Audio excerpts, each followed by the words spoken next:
During record inflation, Americans are looking to the country's most powerful bank.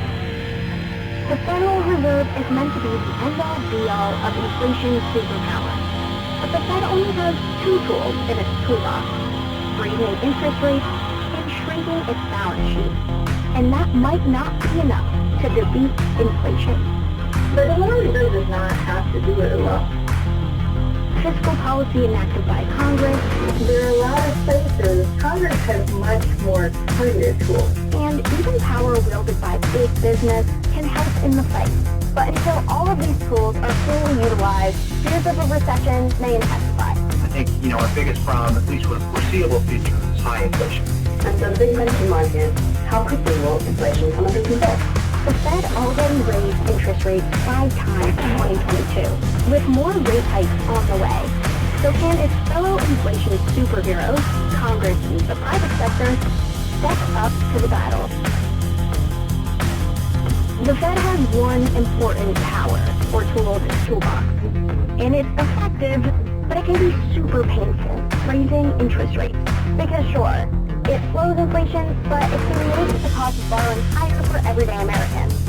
And that can be just as painful as inflation.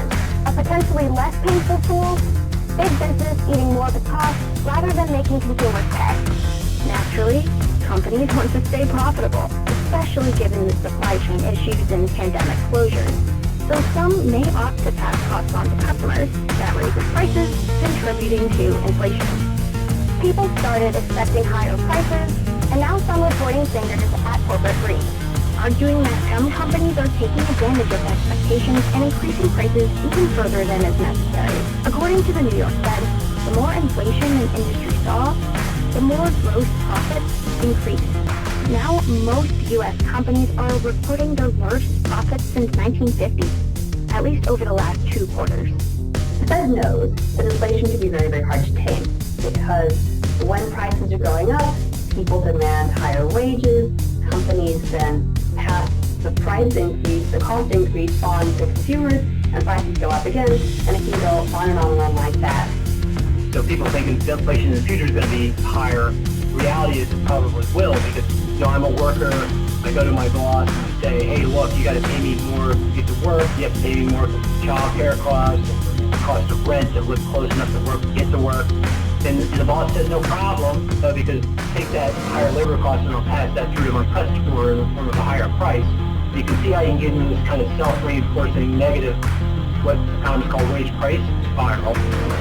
One way that companies are passing on costs is shrinkflation. That's when products get smaller in weight, size, or quantity, but prices stay the same, or even increase. Guys, shrinkflation is real. And consumers are catching on. That's like 25%? A survey shows that almost 2/3 of adults are worried about shrinkflation. All right, these companies are pinching pennies on us, cutting down our oatmeal size containers, and making us pay the same price. How can companies so simply raise prices and still have customers? We can thank, in part, the consolidation of market power by a few large firms, leading to less competition. More than 75% of U.S. industries have concentrated since 1990. So some economists suggest that fighting corporate greed should be part of the broader inflation response. The Biden administration recently passed the Inflation Reduction Act, and part of it takes aim at corporate greed, specifically on stock buybacks and exacting a 15% corporate alternative minimum tax for rich companies.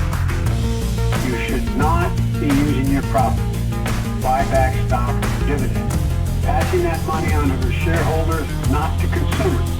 Ultimately, this would result in more revenue for the federal government over time. Rolling with the superhero analogy here, Congress has plenty of power to do. Congress can pass policies that will ease prices. I mean, the administration has done a few things that have been helpful. So, for example, releasing lots of oil from the Strategic Petroleum Reserve has been helpful in keeping oil prices down. Policy has the potential power to lower healthcare costs, raise tax revenue, limit spending, promote work and savings and investment, and lower costs of energy and trade. And then you start citizens, and then you start to pay for them. So they can release a lot of pressure on families and businesses that are trying to pay the bills. Although taxpayers may have to foot the bill for government spending, economic relief can be targeted to specific areas. They don't just have to send out a check to everyone. They can send out a check to construction companies that will build a home. They can include healthcare. It's about making the system work more effectively so all these costs don't get piled up on individuals. That's what Congress can do. The Inflation Reduction Act, with a $739 billion sweeping tax, health, and climate bill, aiming to reshape the U.S. economy. The bill includes extensions of expanded healthcare subsidies and prescription drug pricing reform. For years, there's been no check on how high or fast big pharma can raise drug prices. Thanks to the Inflation Reduction Act, that ends now. Now, the Department of Health and Human Services will be able to negotiate prices for some of the most expensive drugs covered under Medicare Part B and Part D. But relief won't be felt until 2026 and beyond. That's when prices seniors pay for those drugs could be cut by 25%, according to Bank of America analysts. Then there's the climate part of the bill, meant to entice Americans to make energy-efficient choices, like buying an electric car or upgrading their homes with discounts or tax rebates to be more climate-friendly. So actions from Congress could help in the long run, but it doesn't seem to be having a big impact on the lives of everyday Americans right now. One estimate found the average U.S. household could net roughly $170 to $220 in annual savings over the next 10 years. However, to avoid furthering inflation, economists say Congress should also not add to the deficit. That's the difference between the government's income and its spending. Easing the deficit is important in the fight against inflation because the more the government is spending to finance whatever it's doing, the more the government has to pay interest on that borrowed money. And as we know, the Fed is raising interest rates in hopes of quelling inflation. Deficit fell by $1.4 trillion, the largest one-year drop in American history.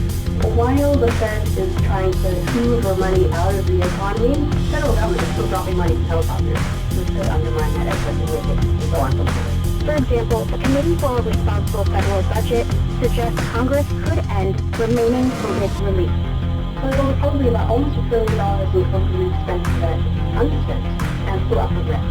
And there are cities, towns, businesses that keep getting access to that money daily. Like the business owners just got his employee retention credit check over $1 million, $26,000 per employee.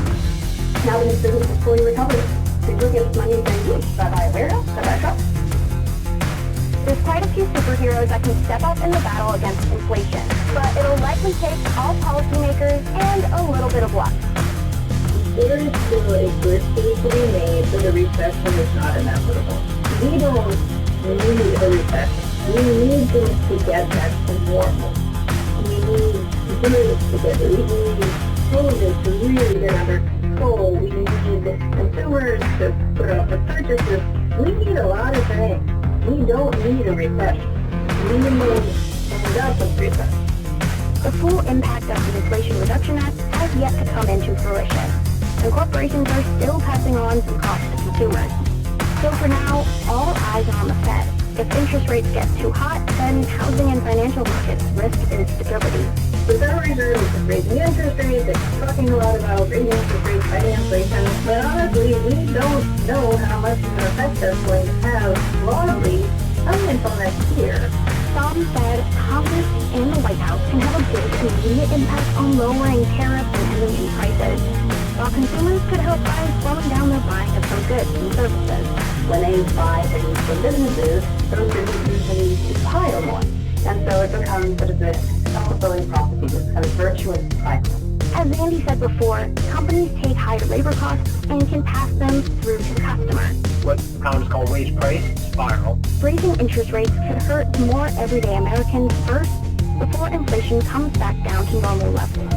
Federal Reserve has different philosophy. Right now it's causing pain. There are some people who are losing their jobs. There are some people that otherwise would have gotten that raise. And that's pain. It's going to be, we should not raise inflation on the back of people who have less money.